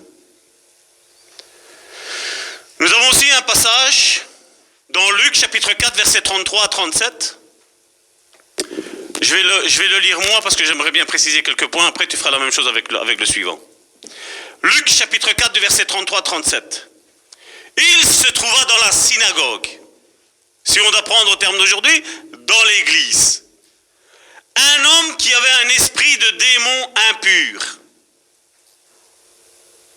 La question, comme je dis tantôt, il faut se poser de bonnes questions. Qu'est-ce que ce démon fait là dans la synagogue, dans l'église? Qu'est-ce qu'il faisait là? Posons-nous les bonnes questions. À la place de dire non, un chrétien ne peut pas avoir de démons, posons-nous les bonnes questions dans le bon sens. Moi, je vous dis qu'un chrétien peut avoir des démons. Et j'ai tous les passages bibliques qui le prouvent. Et ceux qui me disent qu'un chrétien ne peut pas avoir de démons, ils n'ont qu'un verset hors contexte. Tout ce qui est ancien est passé, toutes choses sont devenues nouvelles. Et il parle pour le salut. Hein. Moi, je donne déjà même la réponse. Je donne même la chose, je dis comme ça, si on doit se voir, tu sais déjà ma position, tu la connais. C'est concernant le salut. Mais concernant les démons, il y avait un homme qui avait un démon impur, qui s'écria d'une voix forte, « Ah, qu'y a-t-il entre nous et toi, Jésus de Nazareth? Tu es venu pour nous perdre? Je sais qui tu es, le Saint de Dieu. » Vous imaginez si dans l'église, il y aurait quelqu'un qui dirait « Salvatore, je sais qui tu es un véritable homme de Dieu. » Aujourd'hui, qu'est-ce qu'on ferait? Non, vas-y, continue. Attends, mets la caméra sur lui. Répète. Qu'est-ce que tu as dit? Ah, je suis un véritable homme de Dieu. Regardez Jésus comment il réagit. Hein. Et aujourd'hui, combien sont comme ça aujourd'hui? Hein? Ouh, à moi, on m'a dit que. Hein, on m'a dit que. Ouais, on m'a dit que. Jésus le menaça disant, tais-toi et sors de cet homme. Et le démon le jeta au milieu de l'assemblée et sortit de lui. Qu'est-ce qu'il est mis? Sans lui faire aucun mal. Tous furent saisis de stupeur et se disaient les uns les autres, mais quelle est cette parole? Il commande avec autorité et puissance aux esprits impurs et ils sortent. Et sa renommée se répandit dans tous les lieux d'alentour. Comme je disais tantôt, prêcher la délivrance, ça ne va pas nous attirer les foudres de guerre, je veux dire, en tant que les caméras, les éloges, ça ne va pas nous attirer ça. Mais ça, comme je dis, on s'en moque de ça. On s'en moque. Ce qui compte, c'est de prêcher le message, le véritable message de l'évangile, c'est qu'il y a une délivrance pour tout le monde. Il y a une porte de secours, il y a une porte de sortie. Jésus-Christ est venu. Et comme je dis, beaucoup me disent, Salvatore, moi j'ai été délivré. Et qu'est-ce qui s'est passé comme manifestation? Ah, rien. Ah. Comme j'ai dit tantôt, il est 5h10, je vais arrêter ça pour aujourd'hui. On reprendra peut-être même la semaine prochaine. De toute façon, comme j'ai dit, nous avons le temps.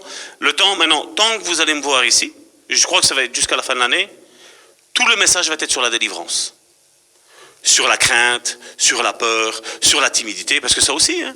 Lisez un petit peu la Bible, elle nous le dit. Dieu ne nous a pas donné un esprit de timidité.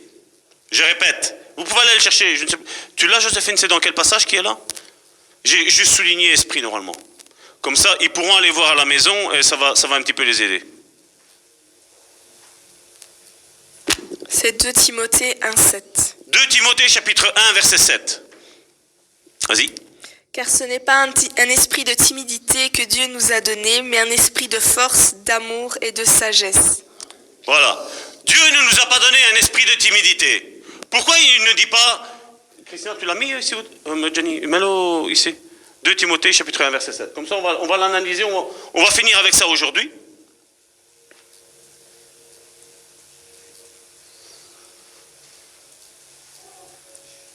« 2 Timothée chapitre 1 verset 7.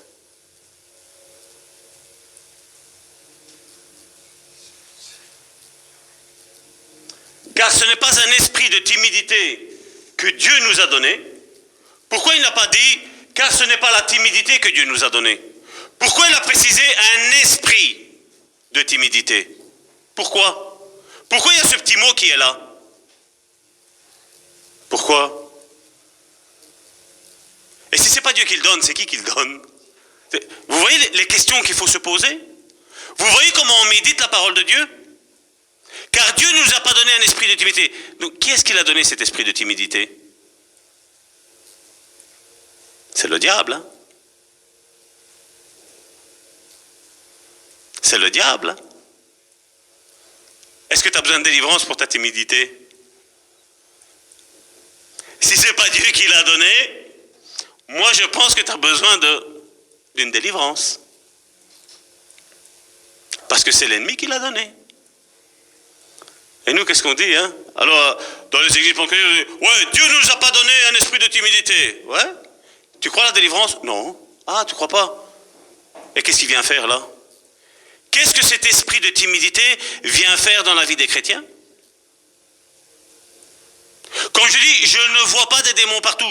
Croyez-moi bien, si je suis timide par nature, nous le savons. Nous savons, c'est nous qui sommes un petit peu gênés, point, stop. Mais quand quelque chose te domine, quand tu dis et quand nous disons, c'est plus fort que moi, si c'est pas Dieu, et si c'est plus fort que toi, ça ne vient que de où? De l'ennemi de nos âmes. Parce qu'après, avec la timidité, comme je dis, l'ennemi ne fait rien sans rien. Comme Dieu est organisé, mais le diable aussi est organisé, croyez-moi bien. Hein. Il est organisé. Si l'on voit un esprit de timidité, après qu'est-ce qui se passe? Il n'y a pas une crainte quelque part? Quand on est timide, on n'a pas la crainte? Hein? Et après, quand on a vaincu la crainte et on vient se mettre dans la conversation avec les autres, est-ce qu'on n'a pas un esprit d'apitoiement? Où les autres, on les voit beaucoup plus élevés et nous, on se voit beaucoup plus bas? On ne voit pas le rejet là derrière?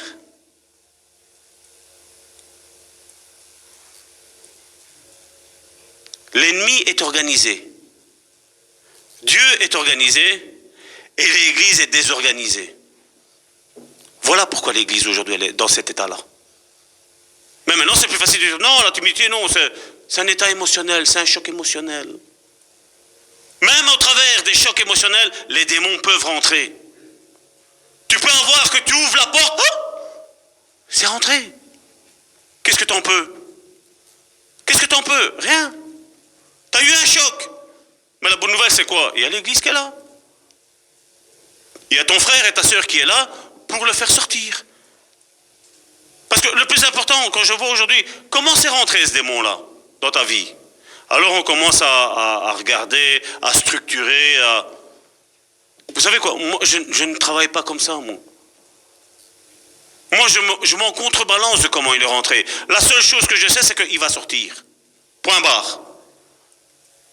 Et pas par mon autorité. Par l'autorité du nom de Jésus, le nom qui est au-dessus de tout nom. Amen. Donc maintenant, on va prendre la suite, regarde, on va prendre juste la fin. Tantôt, je disais, pas besoin nécessairement de manifestation.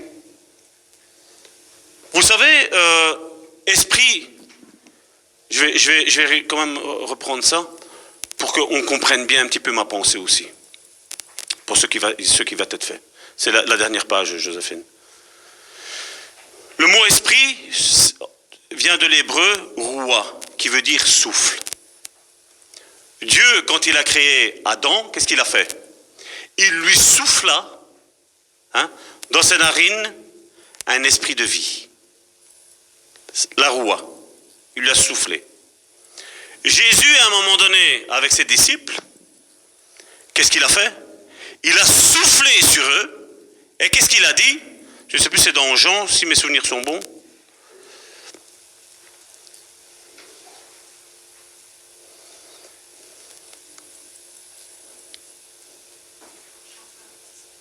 Jean 20, 19, pour ceux qui sont à la maison. La Bible nous dit que Jésus souffla sur les disciples et il dit « Recevez le Saint-Esprit ». Donc, le souffle, c'est cet esprit qui est là. Et vous savez, je n'aime pas trop cette Bible-là, je vais vous dire sincèrement, il y a des choses qui sont pas terriblement bien traduites. Mais seulement, regardez. Dans Matthieu chapitre 8, verset 16, il nous est dit, le soir, on amena auprès de Jésus plusieurs démoniaques. Il chassa les esprits par sa parole et il guérit tous les malades. Chouraki, lui, a traduit ça comme ça. C'est la Bible que je vous dis que c'est un petit peu à prendre avec des pincettes, mais regardez. Chouraki nous dit dans Matthieu chapitre 8, verset 16, « Le soir venu, ils lui présentèrent de nombreux démoniaques. Ils jettent dehors... » Qu'est-ce qu'il a mis, Joséphine? Les souffles par la parole et guérit tous ceux qui ont mal. Chouraki a traduit ces esprits mauvais par un souffle. Joséphine, ma sœur, Matthieu chapitre 10, verset 1, en 8 secondes. Puis, ayant appelé ses 12 disciples, il leur donna le pouvoir de chasser les esprits impurs et de guérir toute maladie et toute infirmité. Et Chouraki, dans Matthieu chapitre 10, verset 1, j'ai pris que ces deux passages-là, si vous voulez, vous regardez, il y a Chouraki, la Bible en ligne, vous allez regarder et vous commencez à la lire, vous allez comprendre. Matthieu chapitre 10, verset 1, Chouraki dit, il appelle ses 12 adeptes. Il leur donne autorité sur les souffles contaminés. Oh oh. Oh oh. Esprit, souffle, roua. La même chose pour les démons. Un souffle. Et des fois, ça ne vous arrive pas que pendant la prédication, vous avez sommeil? Des bâillements? Ou des... Salvatore va encore parler sur les disciples. Ouh, Salvatore, ils vont encore nous mettre. Hein? Donc comme je dis, des fois, même pendant la prédication, je crois sincèrement que même pendant la prédication, à force d'écouter, comme je dis, il peut y avoir un esprit d'assoupissement. Mais vous, le souffle. La même chose, les démons sortent par le souffle. Par le souffle. Mais seulement, certains de ceux qui sont contre la délivrance vont dire, bah, c'est facile. Si c'est compliqué, on n'en veut pas. Si c'est facile, on n'en veut pas. Et qu'est-ce qu'il faut exactement? Qu'est-ce qu'il faut? Comme je dis, comment je vois la vie des chrétiens aujourd'hui? Comme je dis, avec tout l'héritage spirituel que nos ancêtres nous ont donné. Je vois la vie des chrétiens comme un arbre avec plein de feuillage. À travers la prédication, Dieu cisaille le feuillage. Et après, qu'est-ce qui se passe? Le tronc, en aparté, en relation d'aide, en cure d'âme, la délivrance se fait. Et si ça se manifeste dans l'église, c'est tout, on chasse. Quel est le souci? Maintenant, comme je dis, avec respect, parce que nous sommes tous fils et filles du Saint-Esprit. Il ne faut pas oublier que mon combat n'est pas contre le frère ou la sœur. Mon combat est contre les principautés et contre les dominations qui gèrent ce monde. D'ailleurs, pourquoi, comme je vous ai tantôt encore avec le souffle, pourquoi le diable, on l'appelle le prince de la puissance de l'air? La délivrance, c'est facile, hein? C'est facile. C'est le Saint-Esprit qui vient et qui fait ressortir, et qui nettoie, qui cisaille. C'est dans Jean chapitre 10. Dieu est le vigneron, et le cep. Jésus est le vigneron, et nous sommes les sarments. Et il coupe, et il taille, afin qu'on porte du fruit. Afin qu'on porte du fruit. Là maintenant, on va tous se lever, et on va commencer à prier un petit peu. Parce que j'ai envie de vous aider, mes frères et mes sœurs, contre certaines luttes, contre certaines batailles que vous avez. Vous le voulez? Mes frères et mes sœurs sur Internet, est-ce que vous le voulez? Je regarde, je vois tous vos messages qui sont mis ici. Est-ce que vous le voulez? Ça va être simple, vous allez voir. Et dans 2-3 semaines, vous allez dire, pour les Africains, ils vont me dire, Papa Salvatore, j'ai été délivré d'un mari de nuit, d'une femme de nuit, j'ai plus rien. Les Européens, ils sont un petit peu timides, ils ont l'esprit de timidité là, ils n'osent pas le dire. On fait tout en cachette nous, hein? On ferme les volets et hop, on sait rien. Non, l'Africain est spontané, soyons spontanés comme nos frères et sœurs africains. Soyons spontanés, il n'y a pas de mal à ça. Il y a des choses, comme je dis toujours, c'est nos ancêtres qui nous les ont données. Et nous avons pris leur ADN, nous l'avons pris, involontairement, mais nous l'avons pris. Et nous sommes en train de commettre ce que nos ancêtres y faisaient. N'est-ce pas? Donc, qui est prêt pour recevoir une bonne partie de délivrance aujourd'hui? Amen. Amen. Père éternel, je viens, Seigneur, devant le trône de ta grâce, Seigneur. Te remettre, Seigneur, ton peuple, Seigneur. Ton peuple, Seigneur, par lequel, Seigneur, tu as envoyé, ne priez pas. Restez, écoutez ce que je dis et à la fin, dites Amen. Pas d'esprit en prière, ne vous recouvrez pas du sang de Jésus, laissez faire, le Saint-Esprit, c'est lui qui va faire. Ça vous semblera bizarre, mais la prochaine fois, je dirai pourquoi. Père éternel, je te remets, Seigneur, mes frères et mes sœurs, Seigneur, dans la paume de ta main, Seigneur Jésus, Seigneur. Seigneur, toi seul, Seigneur, connais, Seigneur, tout ce qui anime, Seigneur, tout ce qui rend, Seigneur, addict tes frères et tes sœurs, Seigneur. Tu connais, Seigneur, tout ce qui se passe, Seigneur, dans leur vie, Seigneur. Seigneur, combien, Seigneur, d'entre eux, Seigneur, essayent d'arrêter par eux-mêmes, Seigneur. Mais à chaque fois, ils retombent toujours dans les mêmes travers, Seigneur. Tu m'as donné, Seigneur, durant ces longues années, Seigneur, de délivrance, Seigneur, de comprendre, Seigneur, que nos frères et nos sœurs, Seigneur, sont victimes, Seigneur. Elles ont, Seigneur, envie, Seigneur, de s'en sortir, Seigneur. Nous ne voulons pas, Seigneur, nier l'existence, Seigneur, des démons, Seigneur, dans la vie de nos frères et de nos sœurs, Seigneur, et dans ma vie aussi, Seigneur. Seigneur, au nom de Jésus, Seigneur, taille, Seigneur. Taille, Seigneur, ce rejet, Seigneur. Taille, Seigneur Jésus, Seigneur, cet orgueil, Seigneur. Taille, Seigneur, ces addictions, Seigneur. Taille, Seigneur, ces oppressions diaboliques, Seigneur. Taille, Seigneur, ces oppressions, Seigneur, dans le bas-ventre, Seigneur. Coupe, Seigneur. Taille ces addictions, Seigneur, pour ces jeunes, Seigneur. Aux jeux vidéo, Seigneur. À ces smartphones, Seigneur, à ces GSM, Seigneur, à toutes ces addictions, Seigneur, que ton peuple, Seigneur, les fils de tes enfants, Seigneur, sont opprimés, sont enchaînés, Seigneur, dans toutes ces addictions, Seigneur. Taille, Seigneur, maintenant, Seigneur, par la puissance du Saint-Esprit, Seigneur. Coupe, Seigneur, toutes ces racines de crainte, Seigneur Jésus, Seigneur. La crainte de prendre la voiture, de peur d'avoir un accident. Taille, Seigneur, ces addictions, Seigneur, à la drogue, Seigneur. Aux cigarettes, Seigneur Jésus, Seigneur. À la pornographie, Seigneur Jésus, Seigneur. Aux jeux, Seigneur Jésus, Seigneur. Taille, Seigneur, les pensées adultères de mes frères et de mes sœurs, Seigneur. En se disant simplement, voilà, si j'aurais marié un tel, j'aurais eu, mon ménage serait différent. C'est une pensée adultère, mon frère, ma sœur. Seigneur, taille, taille, Seigneur, taille. Délivre ton peuple, Seigneur Jésus, Seigneur. Seigneur, coupe, Seigneur, l'orgueil, Seigneur. Arrache ces racines d'orgueil, Seigneur Jésus, Seigneur. Qui tient, Seigneur, captif ton peuple, Seigneur.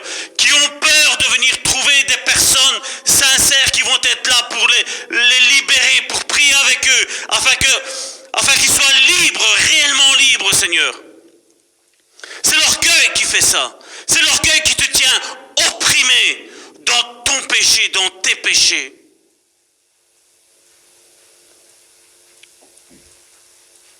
Seigneur, je te prie pour mes frères et mes sœurs, Seigneur, qui sont enchaînés, Seigneur, dans la fornication, Seigneur Jésus, Seigneur, dans la masturbation, Seigneur Jésus, Seigneur. Taille, Seigneur, taille. Agis, Seigneur, puissamment, Seigneur, dans leur vie, Seigneur Jésus, Seigneur. Oui, Seigneur, ce frère, Seigneur, qui est en prie, Seigneur, avec cette masturbation, tu le délivres maintenant, Seigneur. Par l'autorité du nom de Jésus, Seigneur.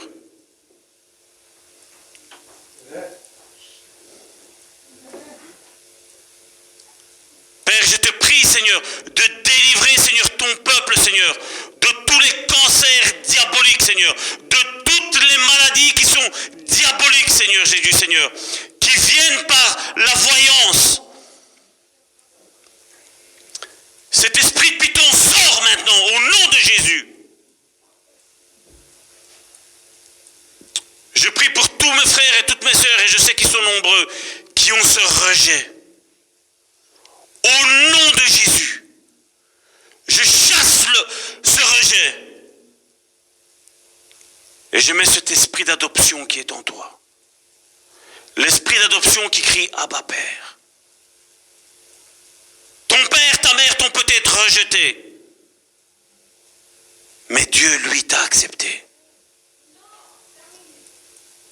Je brise toute malédiction qui est arrivée à travers le pendule. À travers la clairvoyance. Je brise cette autorité dans ta vie, mon frère, ma sœur. Tu es libre maintenant.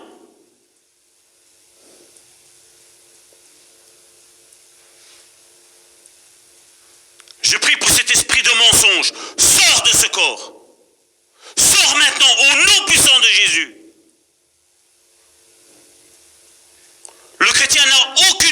avec le mensonge.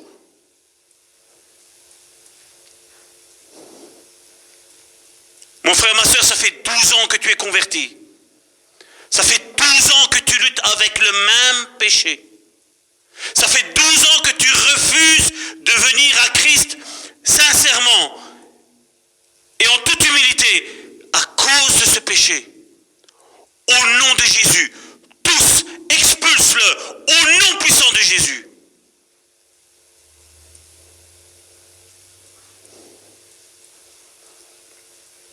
Père, tu connais la vie de mes frères et de mes sœurs, Seigneur. Tu agis, Seigneur, maintenant. Maintenant dans leur vie, Seigneur Jésus, Seigneur. J'invoque que le feu de la Pentecôte tombe sur eux, Seigneur, maintenant, Seigneur. Et embrase et consume, Seigneur, tout ce qui met une séparation entre eux et toi, Seigneur. Au nom puissant de Jésus, Père, j'ai prié.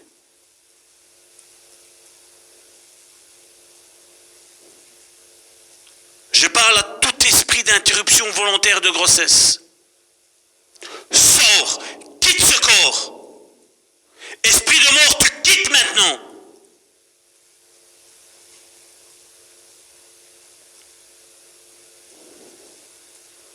Tu as 107 cette culpabilité.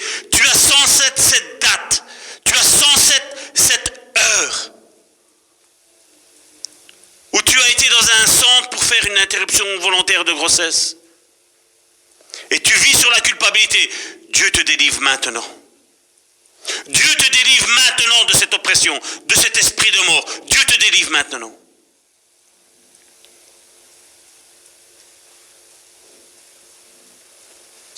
Père, je prie pour nos frères et nos sœurs, Seigneur, qui sont constamment, Seigneur, dans la médisance, Seigneur. Je les délivre maintenant au nom de Jésus.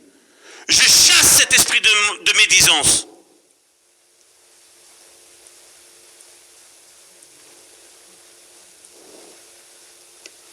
S'il y a quelque chose qui t'opprime, qui t'oppresse, parle à ton Dieu maintenant. Dis-lui, Seigneur, ce péché, j'en ai marre. Ce péché, je n'en veux plus dans ma vie. Seigneur, expulse-le. Ces mauvaises pensées, expulse-les de moi.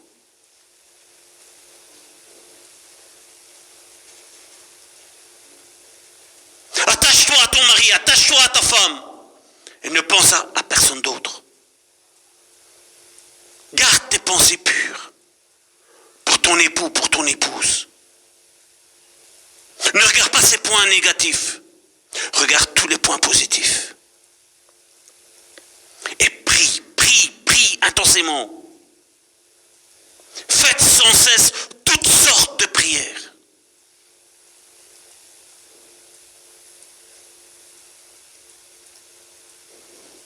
Cet abandon que tu as reçu quand tu étais enfant,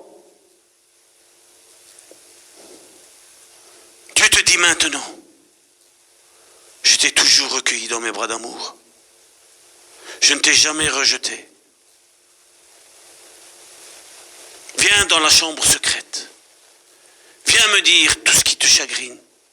Viens pleurer sur mon torse. Viens pleurer sur mon épaule. Dieu te parle maintenant.